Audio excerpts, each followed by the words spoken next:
¿Y si te dijera que la familia más poderosa de la historia moderna nunca actuó sola?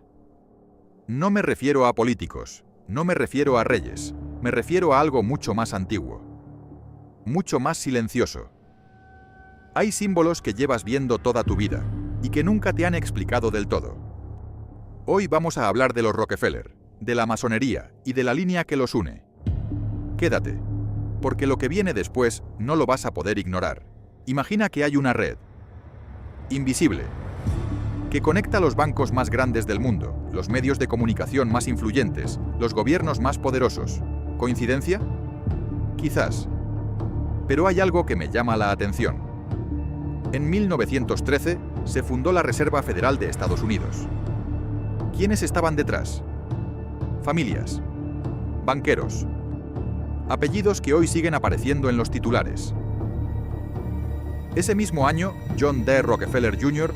donó el terreno donde hoy se asienta la sede de las Naciones Unidas en Nueva York. Pero aquí es donde todo se vuelve extraño. Ese edificio tiene grabados, murales y símbolos que han hecho hablar a historiadores, artistas y conspiracionistas por igual. Símbolos que recuerdan mucho a otro lenguaje visual. Uno con siglos de historia. Y cuando te cuente qué simbolismo rodea a los Rockefeller desde el principio, puede que la respuesta te sorprenda. Pero antes de llegar ahí, necesitas entender quiénes son realmente. Porque no estamos hablando de simples millonarios. Estamos hablando de algo mucho mayor. 1839. Nace John D. Rockefeller en una familia humilde de Nueva York. Hijo de un vendedor ambulante que, según cuentan las crónicas, era una persona, digamos, complicada. Pero John era diferente. Metódico. Frío. Calculador. En 1870 funda la Standard Oil. En menos de 20 años controla el 90% del petróleo de Estados Unidos. No compra competidores, los elimina. Legal o ilegalmente.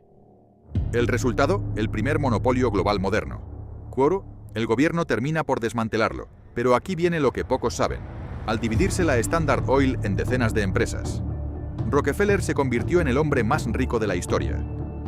Más que cualquier magnate tecnológico de hoy. Más que cualquier rey. Y con ese poder, empezó a construir algo que iba más allá del dinero. La masonería.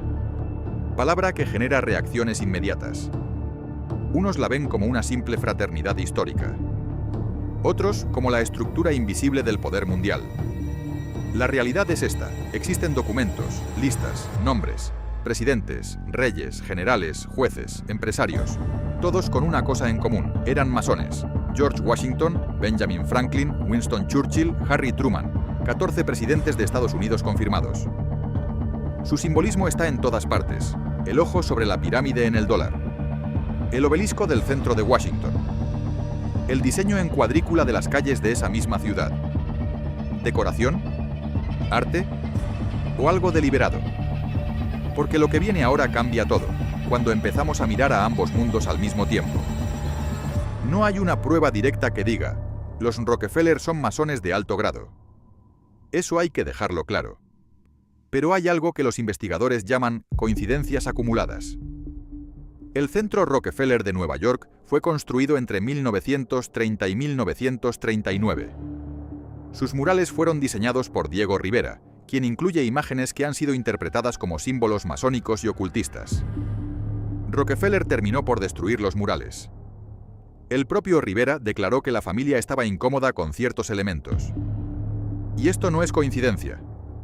La Fundación Rockefeller, creada en 1913, ha financiado organizaciones globales que establecen políticas de salud, educación y alimentación a nivel mundial.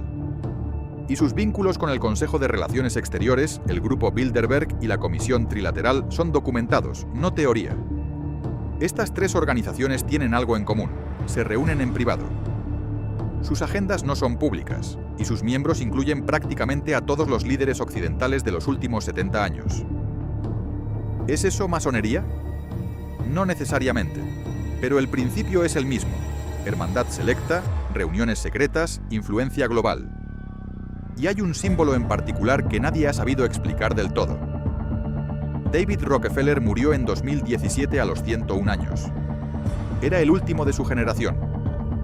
Y en su autobiografía, publicada en 2002, escribió algo que dejó a muchos sin palabras. Reconoció abiertamente pertenecer a redes globales de poder. Y añadió, y esto es textual, que si eso le hacía parte de una élite secreta conspirando contra los mejores intereses de Estados Unidos, entonces era culpable. Lo escribió él, en su propio libro. No una teoría, no un rumor, sus propias palabras. Y aquí viene la pregunta que deberías hacerte. Si lo admitió tan abiertamente, ¿cuánto más hay que no se ha admitido? Porque la masonería no es el fin de la historia. Es quizás solo el primer nivel visible de algo mucho más profundo. Una estructura donde el poder no se vota, no se hereda, se construye, en silencio, durante generaciones. Y los Rockefeller llevan más de un siglo construyendo. No te pido que creas todo lo que has escuchado hoy. Te pido algo más difícil, que preguntes. Que mires los símbolos que tienes delante todos los días y te preguntes por qué están ahí. Que investigues quién financia lo que consume, lo que aprende, lo que vota. La historia siempre ha tenido dos versiones, la que se enseña y la que se construye en las sombras. Los Rockefeller existen, la masonería existe, las reuniones privadas existen, los documentos existen. Lo que tú hagas con eso depende de ti. Y ahora la pregunta no es si es real, sino por qué nadie quiere que hables de esto. La Fundación Rockefeller sigue financiando hoy programas de salud global, tecnología alimentaria y transformación energética. En 2020 publicaron un documento llamado Reset the Table sobre el futuro del sistema alimentario mundial. 2 meses antes de que ese concepto se popularizara en boca de los líderes del G7. ¿Casualidad? Puede ser. Pero aquí es donde todo se vuelve extraño. Ese mismo año, otro documento de la misma fundación, de 2010, 10 años antes de la pandemia, describía con llamativa precisión un escenario global de crisis sanitaria, cierre de fronteras y centralización del poder. Lo llamaron Lockstep. Ese documento existe. Puedes buscarlo, puedes leerlo, no es un rumor. Y lo que describe se parece demasiado a lo que vivimos como para ignorarlo. Y los Rockefeller llevan más de un siglo construyendo. No te pido que creas todo lo que has escuchado hoy. Te pido algo más difícil, que preguntes. Que mires los símbolos que tienes delante todos los días y te preguntes por qué están ahí. Que investigues quién financia lo que consume, lo que aprende, lo que vota. La historia siempre ha tenido dos versiones, la que se enseña y la que se construye en las sombras. Los Rockefeller existen, la masonería existe, las reuniones privadas existen, los documentos existen, lo que tú hagas con eso depende de ti. Y ahora la pregunta no es si es real, sino por qué nadie quiere que hables de esto. Vuelve un momento al principio. A los símbolos. Saca un billete de $. Da igual si no lo tienes físicamente. Ya sabes cómo es. En el reverso hay una pirámide. Incompleta, con un ojo en la cúspide, rodeada de luz. Debajo, en latín, Novus Ordo Seclorum. Nuevo orden de los siglos. Ese símbolo lleva ahí desde 1935. Lo introdujo Franklin D. Roosevelt, masón confirmado en plena Gran Depresión. En el momento en que Estados Unidos necesitaba reconstruirse desde cero. Y esto no es coincidencia. La pirámide masónica representa exactamente eso. Una estructura donde pocos, en la cima, sostienen el conocimiento. Y muchos, en la base, sostienen el peso. ¿Es eso lo que llevas en el bolsillo cada vez que pagas con $? ¿Un recordatorio de quién construyó el sistema en el que vives? Puede que sí. Puede que no. Pero ahora que lo sabes, ya no puedes verlo igual. Y hay una última cosa que necesito contarte. Algo que quizás es lo más inquietante de todo. El mayor truco del poder no es ocultarse. Es actuar tan abiertamente que nadie lo crea posible. Los Rockefeller pusieron su nombre en edificios, en universidades, en fundaciones, en hospitales, todo a la vista. Los masones pusieron sus símbolos en los billetes, en los monumentos, en el trazado de las ciudades. Todo a la vista.